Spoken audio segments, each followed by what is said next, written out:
Okay, punta na tayo sa chapter 6, which is all about rest and recovery.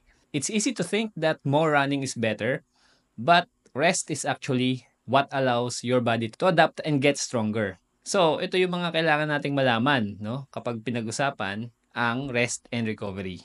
Number one, rest days are non-negotiable.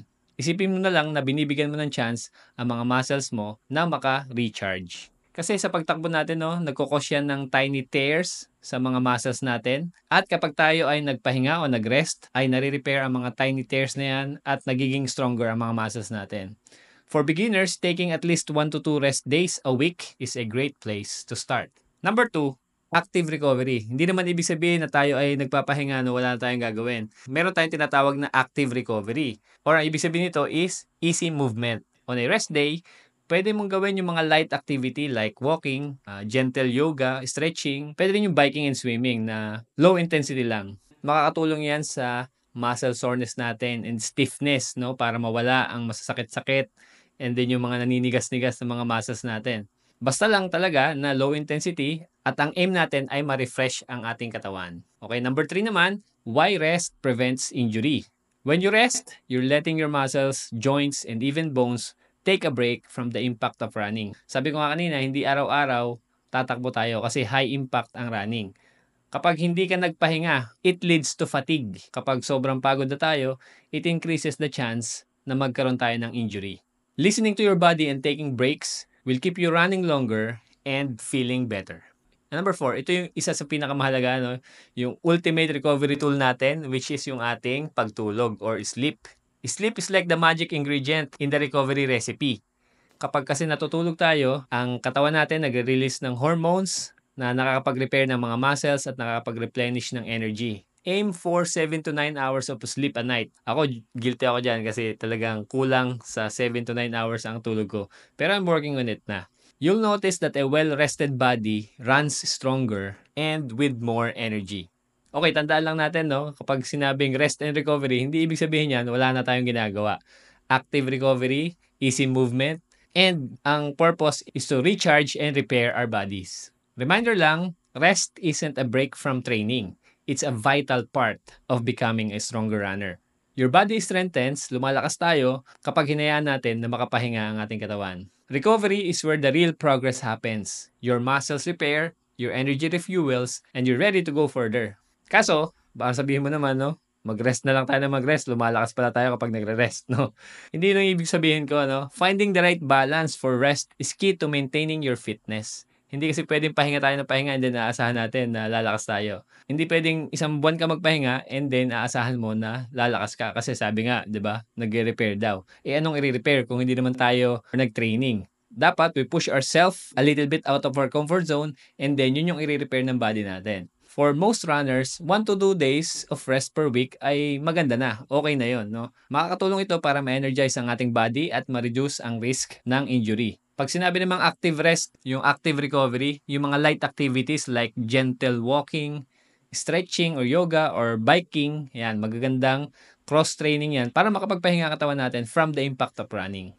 So if ever you're learning and you like what you see here, pwede bang maka-request na i-hit mo yung like button sa baba para naman malaman ng YouTube algorithm na talagang maganda 'tong pinapanood mo at nakakatulong, di ba? At yan ay malaking tulong sa YouTube channel ko.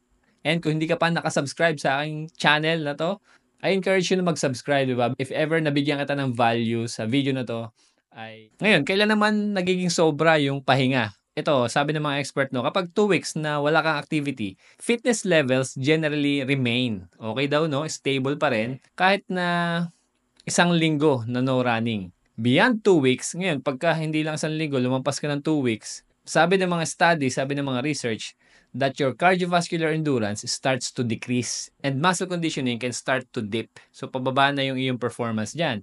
This doesn't mean your fitness is gone, but you may feel a bit of a drop in endurance. Mafe-feel mo na yan. Pagka nagpahinga ka ng 2 weeks, tapos tumakbo na ulit, mafe-feel mo na bumaba na yung endurance level mo.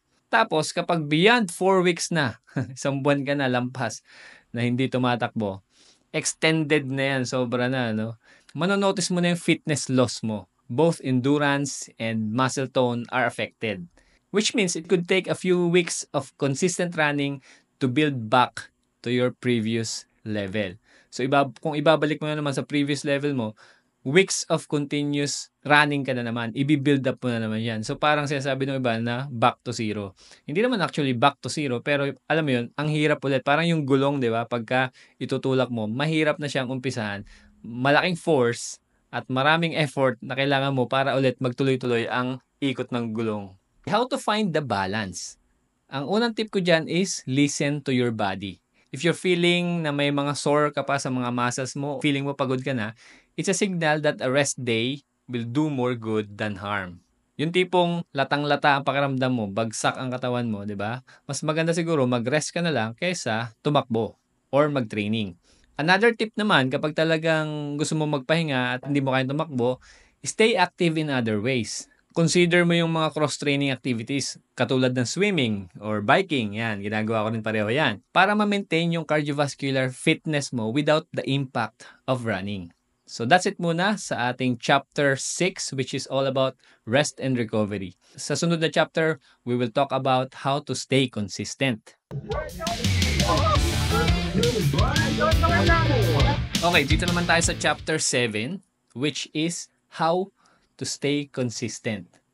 Gusto ko sanang gawing title nitong chapter na to is how to stay motivated, no? Pero sabi nga, no, motivation gets you started, but consistency keeps you moving. So, mas mahalaga yung consistency kaysa sa motivation. Kasi hindi araw-araw motivated tayo. Discipline is showing up even on the days you're not motivated. So, napakahalaga na meron kang disiplina, hindi mo laging kailangan ng motivation. Okay, sabi nga nila, no? Motivation will come and go, but consistency is the real game changer.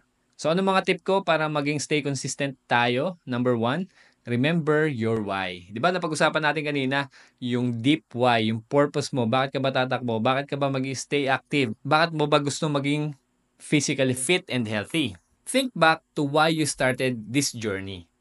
Maybe you want more energy to play with your kids, gusto mo mag-stay healthy ka, or gusto mo mag-lose weight, or gusto mo lang na ma-challenge ang sarili mo, o kaya naman gusto mo talaga maging active at maging stress-free para sa professional and personal life mo.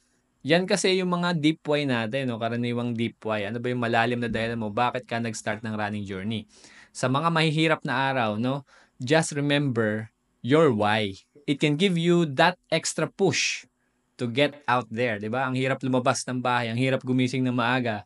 Lalo na kapag medyo pagod ka na, no? May mga kabisihan. Lahat naman tayo may kaabalahan. Siguro mas maganda isulat mo, idikit mo sa wall mo kung ano yung deep why mo, 'di ba? O kaya sa cellphone mo para palagi mo nakikita. Okay, number 2, make a schedule and stick to it. The more you make running part of your routine, kapag ka part na siya ng araw mo, no? Or araw-araw ka merong plano para sa fitness mo, mas madali na kahit hindi ka motivated, ay gagawin mo pa rin yung mga kailangan mong gawin. Pick your running days, di ba? Piliin mo, halimbawa, Lunes, tatakbo ka, Miyerkules, and then Friday or Saturday, piliin mo, di ba?